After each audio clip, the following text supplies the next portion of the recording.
মুখ্যমন্ত্ৰীৰ আসনখন চিৰদিনৰ কাৰণে সংৰক্ষিত কৰাৰ কাৰণে হিমন্ত বিশ্ব শৰ্মা ডাঙৰীয়াই মুছলমানসকলৰ ওপৰত অন্যায় কৰিছে, অত্যাচাৰ কৰাইছে, আতিশায্য চলাইছে, অন্যায়ভাৱে তেওঁলোকক ঘৰ বাৰী ভাঙি দিছে।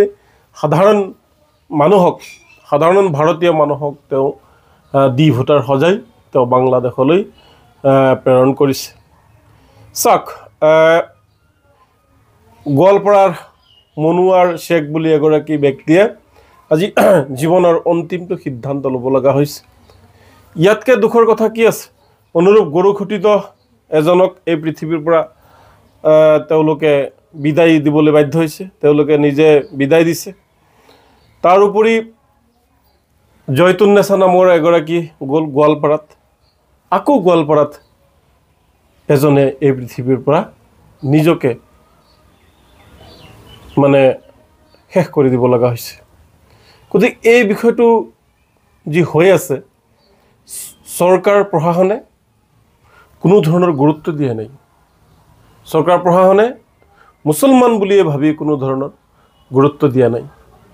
আৰু ডক্টৰ হিমন্ত বিশ্ব শৰ্মা ডাঙৰীয়াই RSSক সন্তুষ্ট কৰাৰ বাবে 2026 চনৰ যি নিৰ্বাচন হ'ব, সেই নিৰ্বাচনত পৰৱৰ্তী সময়ত যাতে তেওঁ পুনৰ মুখ্যমন্ত্ৰী হ'ব পাৰে, তাৰ কাৰণে এনেকুৱা ধৰণৰ কাম কৰি আছে।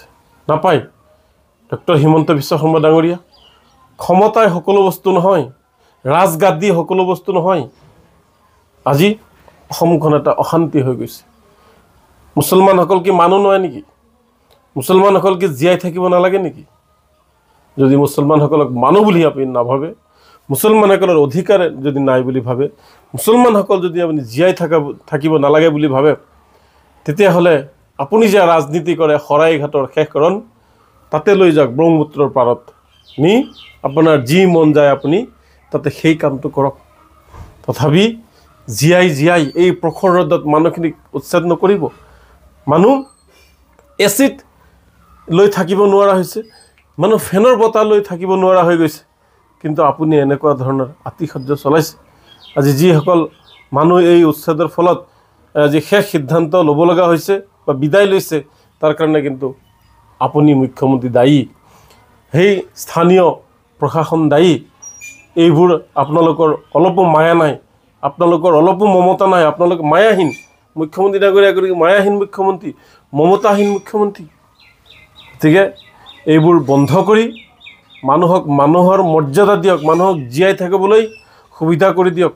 আৰু কিমান আৰু এই অত্যাচাৰ চলাব? এই অত্যাচাৰবিলাক বন্ধ কৰক। মানুহ অসহ্য হৈ গৈছে। সকলো বস্তুৰ এটা সীমা থাকে, আপুনি সেই সীমা কিন্তু অতিক্ৰম কৰি দিছে। এতিয়া তীব্ৰ গণতান্ত্ৰিক আন্দোলন হ'ব, লাখ লাখ মুছলমান এতিয়া ৰাজপথলৈ নামি লাগিব। আৰু এতিয়া উপায় নাই, আমি এতিয়া আৰু জীয়াই থাকিবলৈ হ'লে এতিয়া গণতান্ত্ৰিক আন্দোলনৰ বাদে আৰু উপায় নাই। গতিকে ৰাইজ, আপোনালোকে আন্দোলনৰ বাবে সাজু হওক। আমি তীব্ৰ গণতান্ত্ৰিক আন্দোলন এতিয়া কৰিব লাগিব।